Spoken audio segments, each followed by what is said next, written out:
I'm begging you please. Preview. To sweeten my coffee and stay. Oh Cecilia, I'm down on my knees. I'm begging you please to come home. Come home. La la la la la la la la la la la la la la la la la la la. Making love with Cecilia. Last afternoon, went away to wash my face. I come back, somebody taking my place. Cecilia, I'm down on my knees. I'm begging you please to come home. Jamaica is a wonderful green island in the Caribbean. Kabota. I have rice. 5 pound of rice, $200. 5 pound of rice, $200. Its traditional music is mento, ska, and reggae, but in the last few years, a new music has tried to make its way to the Jamaican airwaves. Totem pole, Coca-Cola, dripping, I know. I'm sipping Henny, I'm drunk, I'm too lit to get to my phone. Island rap, island hop, yard hop. So we decided to go to Jamaica and find out what this yard rap island hop was all about. She tongue the deuce, that means she using 2 fingers, split it wide open. Something tight, something grip, ooh, she got that government. Something clean, something wet, ooh, she got that. It has many names and a group of artists who are determined to be seen and heard. Swift and jet, hit it front to back and ask her who your favorite immigrant. Then she got me wet again. Hey, my friend, yeah, I watch you see them this time. I said, I know you got a man, I know we pay your car note. But when I keep a secret, not even the Lord know.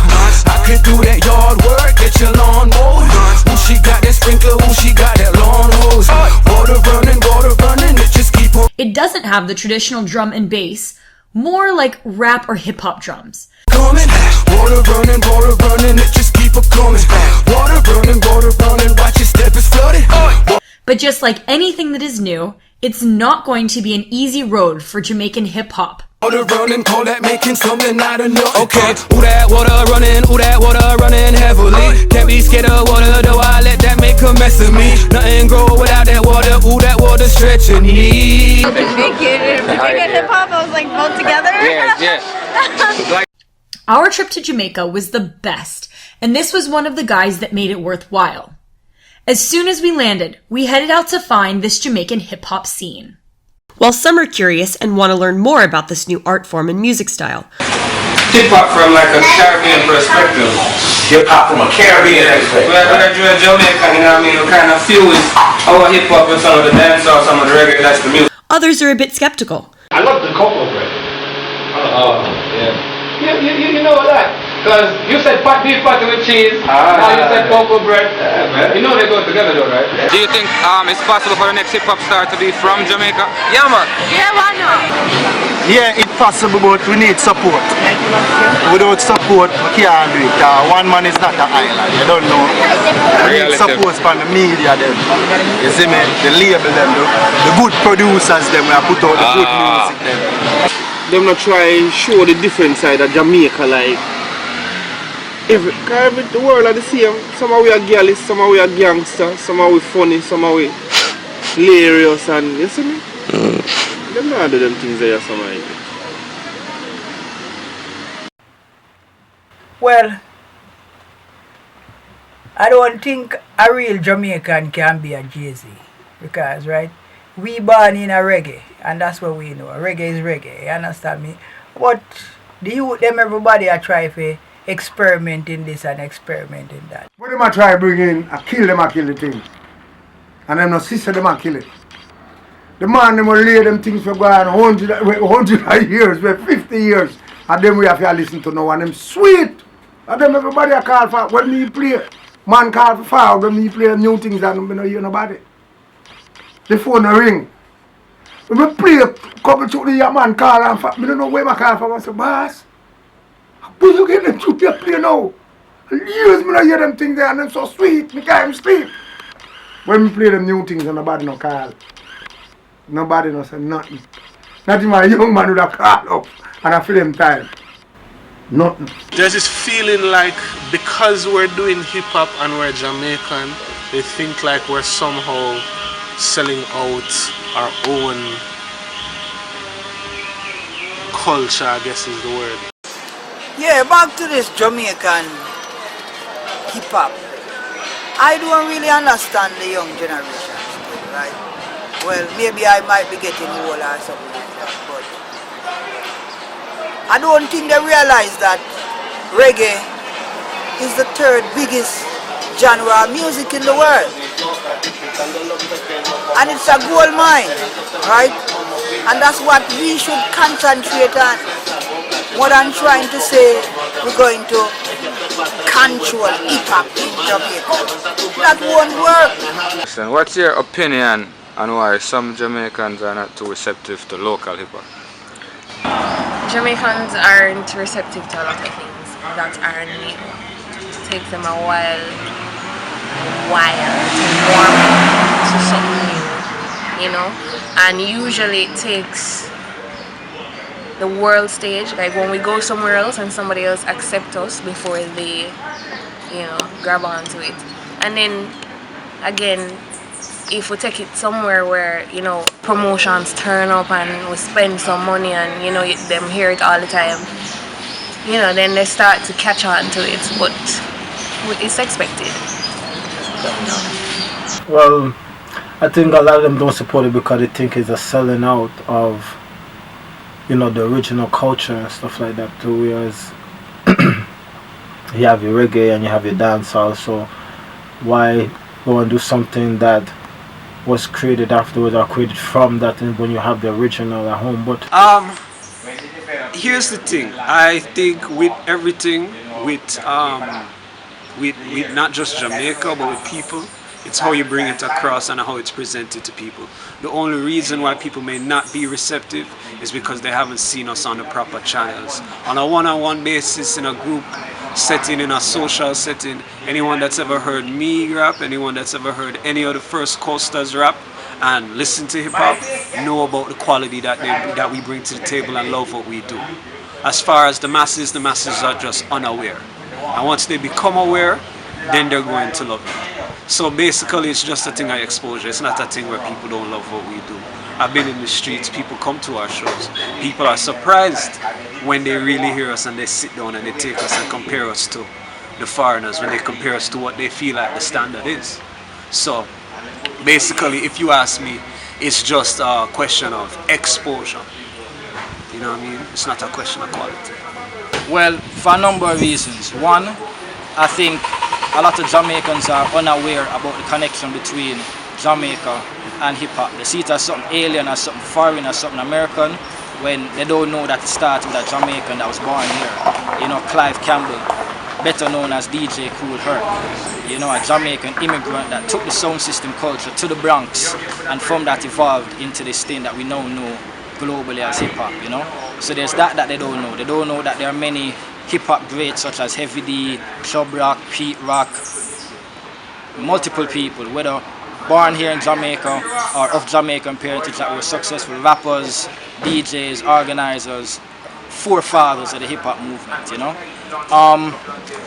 So yeah, there's that. They don't know the connection, they don't see the similarity, and they don't understand part of the Jamaican experience is also people go abroad or have family abroad. So it's like there's a multicultural influence. You see me? There's a cultural exchange. People abroad know about yard culture. People out here know about American culture. And it even seeping in dancehall.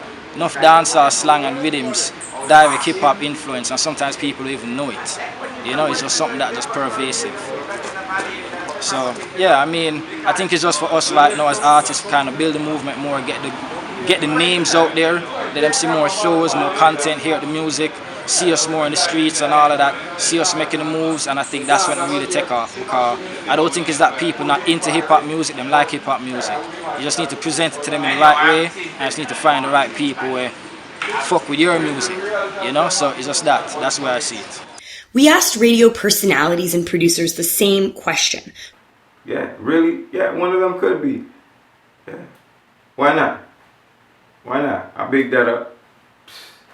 Positive vibes, man. For real. Positive vibes. I picked that up. One of them could be the next big whoever or whatever. Why not? Could a Jamaican in Jamaica be the next big hip-hop artist? I don't think in my lifetime it can happen. It's a pipe dream. No, I don't. Well, I say create something and make it bigger than that. That's all I say. That's what me say. Yeah. No. No, it's not. No. Listen, alright. It's just like an artist come now. Listen, Bruce. It's just like an artist come now and say, I am going to do some reggae music and be bigger than Bob Marley. That's what them say. That's what we are doing. Reggae music.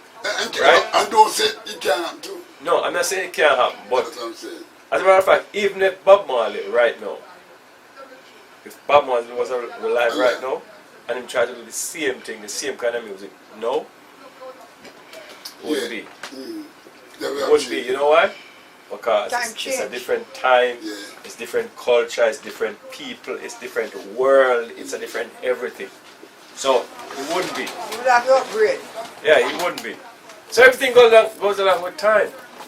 So you know what? That's how I say. Them can't create something bigger than hip hop. Me feel so. Any little nonsense. Well, me say, them can't complete with them. But if you're gonna say, them can't come, listen, because even hip hop music right now is kind of fading out. That's what I mean. Because well, let me introduce myself. My name is Keelan Beckford, right? Reggae artist. Well, before reggae, rocksteady, started from the tender age of 13. Well, I come up against all the greats, right? Come to America and join the hip-hop revolution. Well, say, I was one of the 5th person that make hip-hop record in New York City, alright? First person is Peter Brown, Bobby Robinson, Sylvia Robinson, Keelan Beckford, Phil Pratt, and Clive Smith. Well, we started out on Amsterdam Avenue, in Harlem. That's where it really started out, right? Record a lot of artists, big name, people like TJ Swan, Pee Wee Mel, Grandmaster Flash, Grandmaster Chili T, and so on and we make big records like Rock the Message, Life on Planet Earth, all of them songs there. The version to another one, Bite the Dust, yeah. We would take a lick off Apache, that famous thing. So, a lot of people in Jamaica really don't know about them songs. But these were some big hits in the early 70s going into the 80s, when hip-hop was really just breaking out. Well, like any genre of music, when a lot of people hear hip-hop first, them thought was just a phase. I think in Jamaica, you have this authenticity where, in my early days as a singer, I remember every time someone came up, they heard us sing, they always said, come to Jamaica. And my question was always, why do you have to go to Jamaica? Why can't you do it here? You're still Jamaican. You can't take the Jamaica out of me. So do I have to be in Jamaica to do this? But it seemed to be a part of the status quo within the industry and even among artists and musicians and producers that you want to go home to Jamaica to produce the music. Well, come on. It's modern times. You have Beanie Man and Janet Jackson on the song. They did not record together in the studio. So now, as far as underground hip-hop music, I think it needs to come above ground. Because people like myself, I have no knowledge about underground hip-hop music. But what I do know about hip-hop was bred from reggae. DJ Kool Herc here in the Bronx, New York City. He's the one that helped create hip-hop. And I believe you can always fuse music. So the possibility is endless, I think.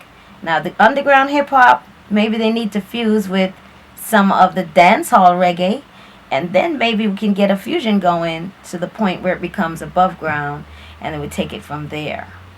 And there are more variations to this than we initially thought. I do like, I guess it's like a hip-hop reggae hybrid. I don't know if it's like hip-hop from Jamaica, but yeah, what we do is like a hip-hop reggae hybrid, I guess. I don't know. I don't like to really put what I do in any kind of category. Brooklyn reggae is said to be like the US counterpart to yard rap. I wanna tell the people about the musical beats coming down your ways. I will tell you about the sound of leader ways. I will say,